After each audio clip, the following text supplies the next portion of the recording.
Olá, voltamos para mais um bloco do nosso estudo de princípios do processo do trabalho.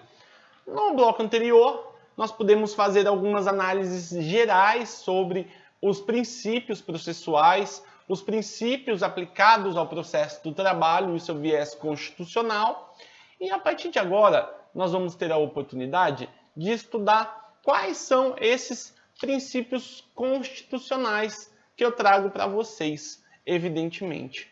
E para nós começarmos a nossa compreensão, o primeiro princípio que eu quero falar para vocês é o princípio da igualdade ou o princípio da isonomia, que ele pode ser considerado como uma base do nosso Estado democrático de direito, né?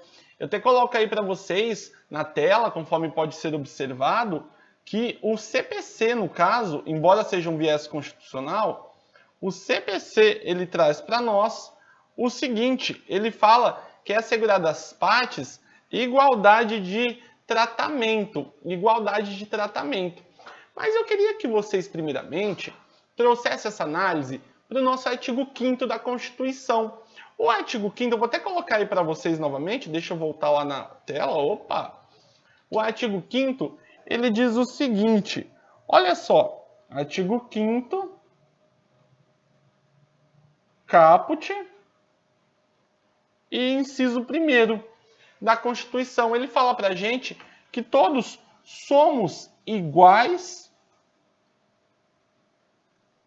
perante a lei. Então, não há que se falar em distinção entre as pessoas, entre homens e mulheres e tudo mais. Esse princípio, gente, da igualdade processual, ele é baseado, portanto, na ideia de democracia. Por que, pessoal, a gente fala que aqui ele é baseado na ideia de democracia? Deixa eu voltar aqui para a gente. Justamente, pessoal, porque a isonomia, ela assegura que as partes, que os seus procuradores, eles devem receber tratamento de forma igualitária dentro do bojo do nosso processo. Ninguém tem que ter uma distinção, ninguém tem que ter um privilégio. Por quê? Assim, nós vamos assegurar a todo mundo as mesmas oportunidades de defesa dos interesses dentro do processo. Isso é um ponto muito importante. Então, essa igualdade que nós falamos no artigo 5º que eu trouxe para vocês, ela fala que é uma igualdade perante também ao juiz, não só uma igualdade no contexto social. E essa igualdade nós chamamos também de igualdade proporcional ou igualdade substancial. Por que eles têm esses nomes, pessoal? Justamente porque nós falamos que de maneira substancial todos deverão ser tratados de maneira igualitária e os desiguais deverão ser tratados de maneira desigual. O princípio em tela aqui que eu estou estudando com vocês, ele pode ser considerado como um princípio da paridade das armas. Nós escutamos falar bastante disso no processo civil, tanto que eu disponho do artigo 7º aí para vocês, né? O artigo 7º, ele fala para a gente que é assegurado, né, essa igualdade de tratamento entre as partes. E a gente poderia ir além também, pessoal, e desse artigo 7º aqui, nós poderíamos até fazer uma análise do artigo 139 do CPC, onde o juiz ele deve assumir uma postura ativa para o quê? Para acabar com eventuais desvantagens que possa acontecer no bojo do nosso processo, decorrentes da hipossuficiência das partes, decorrente aí das limitações. Então, o juiz ele pode se utilizar dos seus poderes de natureza assistenciais e não só colocar apenas as partes como convidados no processo. Então, o juiz ele pode elevar as partes mais fracas nessa relação processual justamente para contribuir para que ela possa exercer a sua jurisdição de maneira ímpar. E o processo aqui, ele vai ser utilizado como um instrumento político de realizar a democracia, de efetivar o Estado democrático de direito. E uma das características mais marcantes da igualdade processual é justamente, pessoal, a possibilidade de acontecer a inversão. Deixa eu anotar aqui para vocês. A inversão do ônus da prova. Como que seria isso, pessoal? Basta olhar aí o nosso CDC, também basta a gente utilizar o CPC, né? O CPC fala no artigo 373. O CDC, pessoal, é mais famoso, né? O CDC fala lá no artigo 6º sobre essas possibilidades de inversão do ônus da prova. E o que ele quer isso pra gente? Ele quer que as partes elas sejam tratadas de maneira igualitária, para que ninguém tenha nenhuma distinção, para que ninguém aí possa sofrer prejuízos.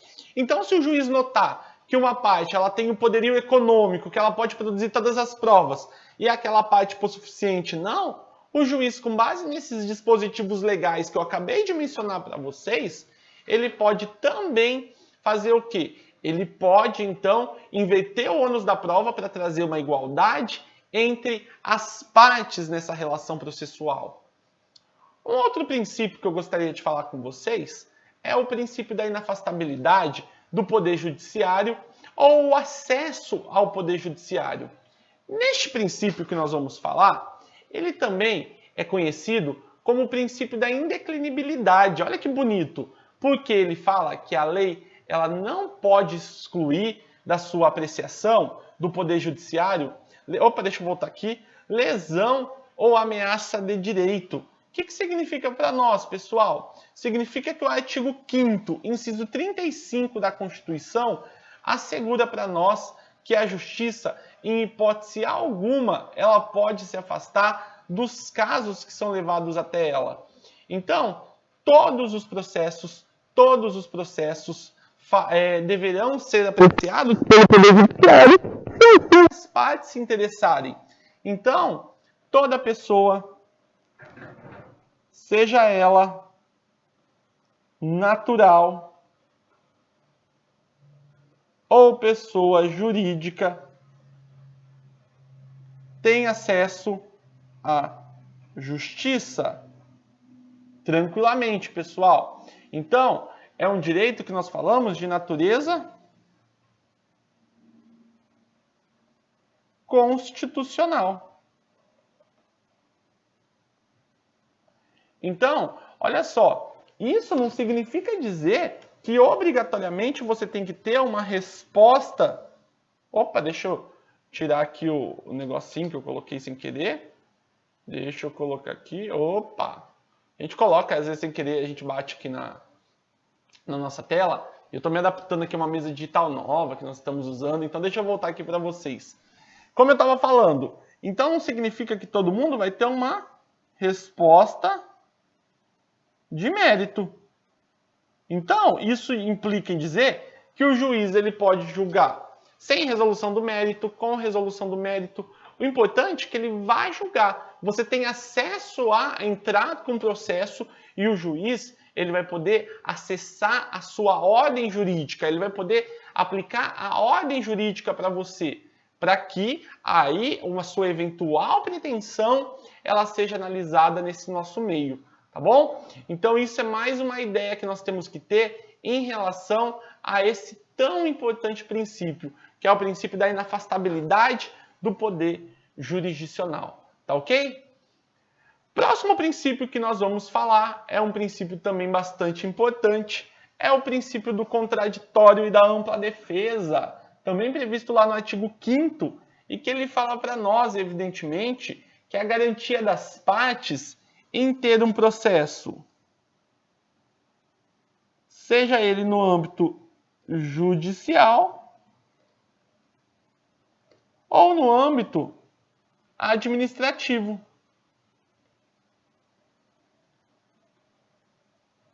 As partes aqui, pessoal, elas têm o direito do quê? De ser notificadas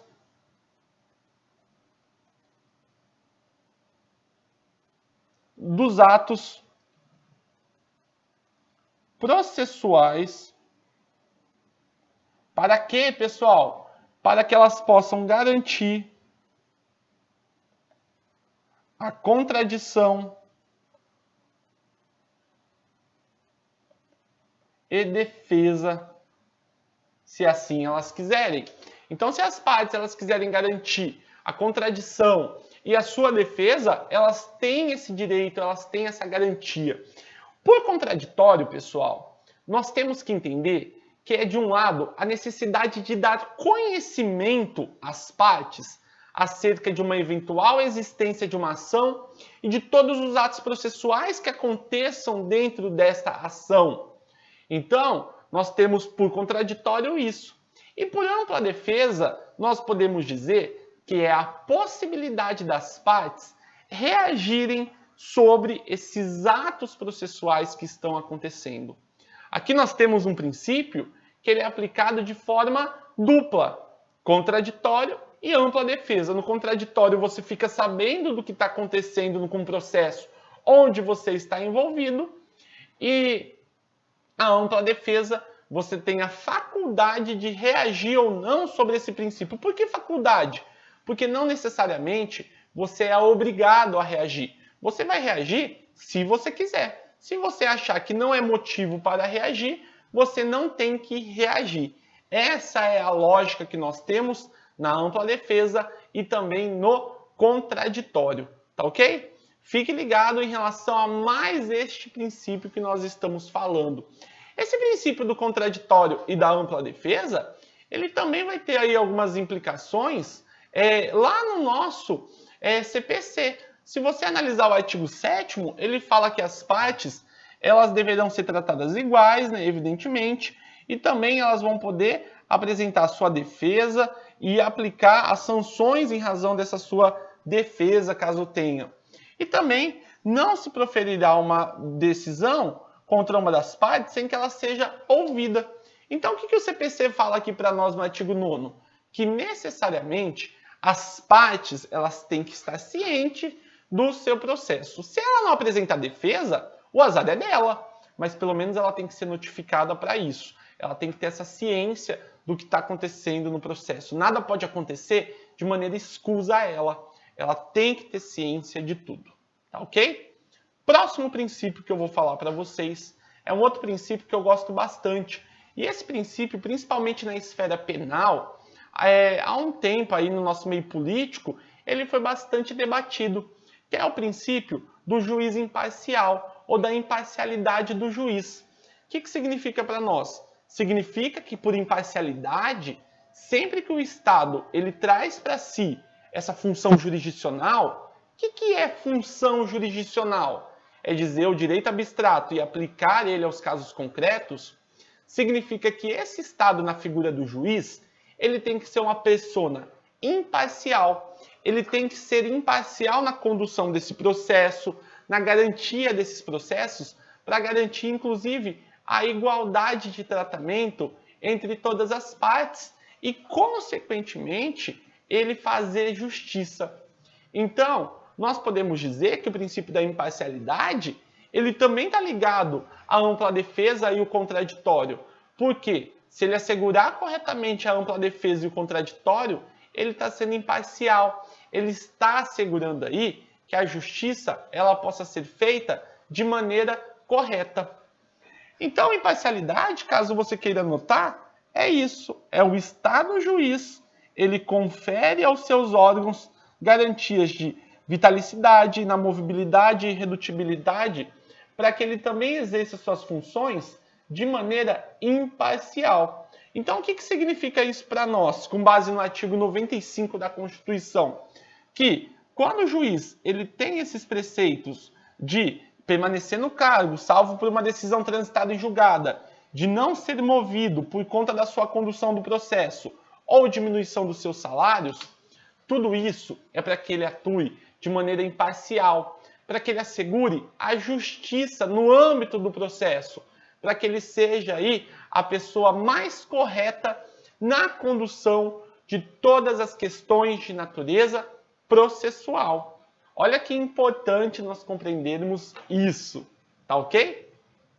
Deu para entender? Então o juiz tem que ser justo, ele não pode pender a querer defender mais um lado ou outro. Já me perguntaram uma vez se quando o juiz inverte o ônus da prova, ele não quebra a imparcialidade? Não, porque o que ele está fazendo, ele está quebrando a desigualdade na relação processual e não dando um melhor tratamento para uma das partes. Pelo contrário, ele está igualando uma dessas partes. Seria talvez quebrar a imparcialidade e ser parcial se ele não invertesse o ônus da prova em situações que haveria essa necessidade, porque ele saberia que a parte não seria capaz de apresentar sua ampla defesa e seu contraditório e mesmo assim nada fez. Então, neste caso, nós temos que fazer essa distinção, porque não há aí uma quebra, tal como algumas pessoas alegam ou vêm a justificar, tá ok? Isso é mais um princípio que nós estamos falando, que nós temos que estudar e que é bastante importante para a nossa compreensão. Tá dando para entender? É surra de princípios. É princípios que não acaba mais. Só que, para a gente continuar a estudar esses princípios, eu quero falar de um outro princípio também bastante importante, que é o princípio da motivação das decisões judiciais. As decisões judiciais, elas têm que ser motivadas, ou seja, justificadas. O que significa isso para nós? Elas têm que trazer uma fundamentação.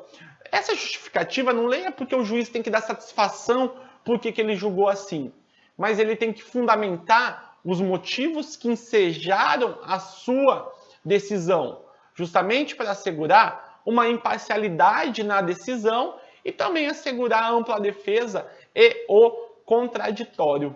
Sobre esse princípio, ele está previsto na Constituição, né? Que fala que todas as decisões elas deverão, então, ser fundamentadas. O Poder Judiciário ele tem que justificar, ele tem que trazer aí os motivos que ensejaram, sobre pena, pessoal, de nulidade.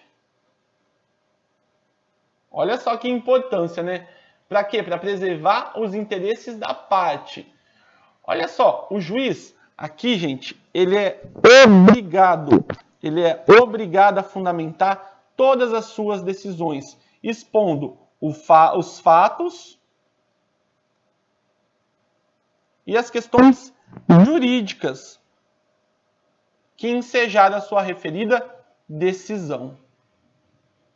Então, pessoal, a motivação das decisões, deixa eu voltar aqui para vocês, a motivação das decisões, elas apresentam-se como uma razão para que a justiça seja feita de modo imparcial. Aqui nós temos a possibilidade de haver uma controlabilidade dos atos judiciais, para que se evite a arbitrariedade, ou se evite aí as vontades paralelas dos juízes.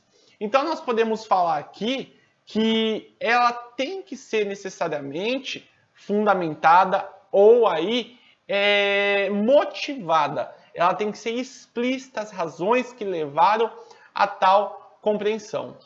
Se a gente analisar ainda, pessoal, o artigo 832 da CLT, ele fala para nós que as decisões deverão constar alguns requisitos, como nome das partes, resumo dos pedidos e da defesa. Por que isso? Para demonstrar que o juiz está a par do processo. Ele tem que mostrar a apreciação das provas, fundamentos da decisão e, por fim, conclusão. Tudo isso, pessoal, está previsto na nossa própria CLT, no artigo 832, ele fala para nós. Então, significa justamente para que as partes elas tenham aí uma garantia de que não houve um julgamento de maneira nenhum arbitrário, tá bom? Isso é mais um princípio que nós temos para falar. Um outro princípio que eu gosto bastante também de estar estudando com vocês é o princípio do devido processo legal. O princípio do devido processo legal é uma garantia constitucional também, evidentemente, e é o princípio que traz para nós a situação onde todo mundo pode ser condenado se não em razão de um princípio, se não em razão de um processo que seja justo, um processo aí que analise todas as garantias, todas as possibilidades de defesa das partes. Então, o princípio do devido processo legal pode ser compreendido como o conjunto de todos os outros os princípios. Por quê, pessoal? Porque aqui nós temos que ter juiz natural, ampla defesa e contraditório, duplo grau de jurisdição, publicidade, motivação das decisões. Então, olha só, tudo isso deve ser assegurado dentro de um processo. Todo processo tem que ter isso para ser garantido como legítimo, como justo. Olha só que interessante essa questão, pessoal. Então, tudo isso tem que ser assegurado no bojo do nosso processo, tá bom? E ainda, já que nós estamos falando de processo, o processo também tem que ter uma duração razoável.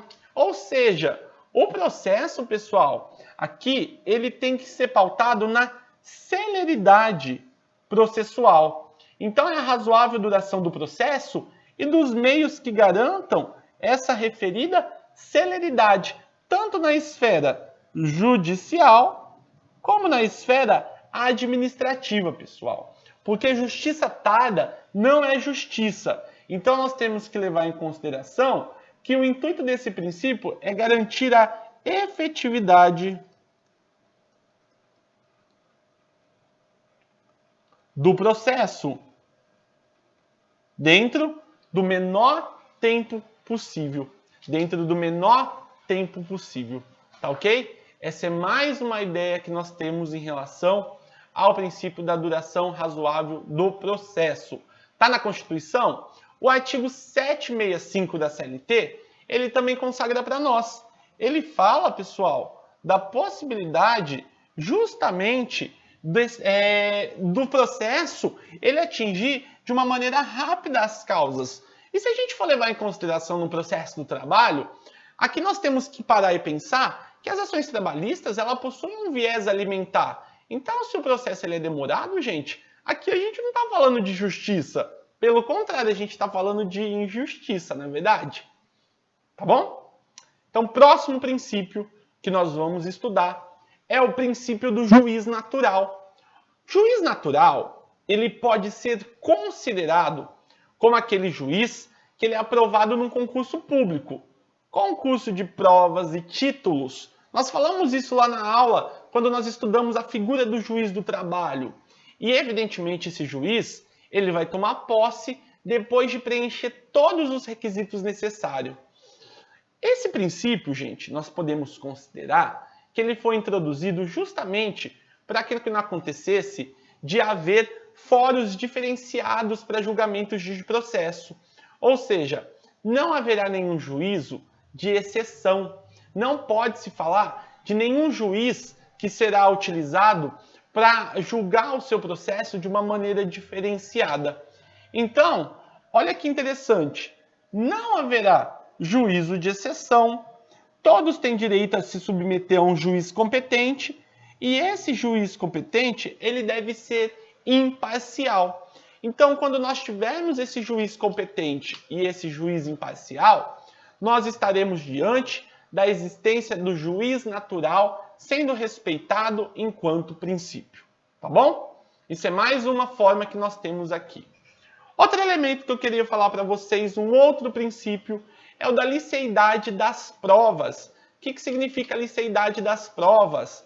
Tem como pressuposto, pessoal, de que todas as provas deverão ser obtidas por meios lícitos. Por meios lícitos, ou seja, não são admitíveis no processo as provas obtidas por meios ilícitos. Então, uma prova ilícita, se você lembra lá daquele princípio de processo penal da árvore envenenada, significa que uma prova ilícita contamina todo o processo. Então, pessoal, uma prova aqui ilícita contamina todo o processo. As provas elas devem ser obtidas por meio lícito. Isso que significa o princípio da licitude das provas, também denominado assim. Tá ok? Próximo princípio, princípio da autoridade competente. A autoridade competente significa, pessoal, que as autoridades e agentes políticos, eles deverão ser regularmente investidos nos cargos dentro da competência de cada órgão e jurisdição, seja ela federal, estadual,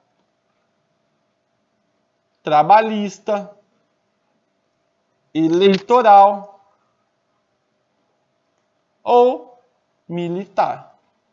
Não importa, pessoal, mas a autoridade ela tem que ser competente tranquilamente, tá ok? Esse é mais um princípio que nós falamos aqui e que a gente tem que estudar. Próximo princípio é um princípio que você já conhece bastante. É o princípio da publicidade dos atos processuais. O que significa aqui para nós, pessoal? Que a publicidade dos atos processuais compreende que todos os atos processuais eles deverão ser públicos, salvo aqueles que exigem segredo de justiça. Por que a regra é a publicidade, pessoal? A regra é a publicidade justamente para a gente evitar que aconteça arbitrariedades dentro do processo. Então, todos os julgamentos do Poder Judiciário, conforme está na tela de vocês, eles deverão ser públicos e fundamentados. Todas as decisões deverão ser públicas e fundamentadas, tá bom? Isso é mais um argumento que nós temos aqui para estudar e para levar em consideração. Próximo princípio também você já conhece, é o princípio do duplo grau de jurisdição. É a possibilidade de impugnar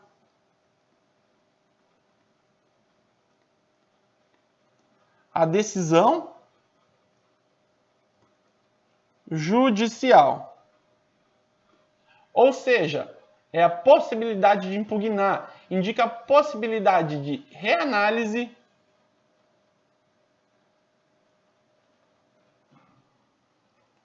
ou revisão da decisão. Ou seja, um julgamento por parte de um órgão de jurisdição superior. É isso que acontece nesse princípio tão importante aqui no nosso meio jurídico.